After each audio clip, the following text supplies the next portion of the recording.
Hello everybody and welcome back to Yalan app. Are you currently having problems with getting no service on your SIM card that you're having that problem on your iPhone and you want to be able to fix this? Well then this video is going to be perfect for you because actually me myself, I had the exact same problem before and I'm going to show you how I was able to fix it. So there is actually two steps to be able to fix this problem and you need to make sure that you do step number 1 and also step number 2 to make sure that you give yourself the best chance of getting this to work. So the first step is going to be for you to just open up your settings app on your phone. So just go into your settings app and as you can see you should now be taken to this page right here.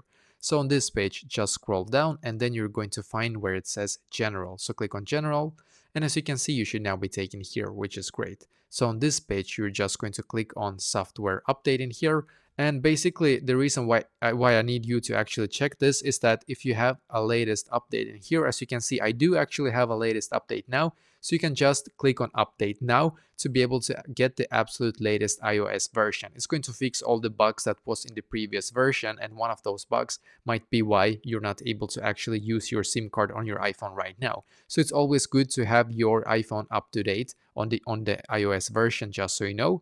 But the step number 2 is going to be for you to go back into the settings page right here on your front page, on your settings basically. And in here, you're going to find where it says mobile service. So click on mobile service.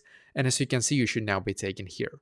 So what you're going to do on this page, you're going to find the number that you have on your phone that is connected to your phone, which is, for me, it's this one right here, as you can see.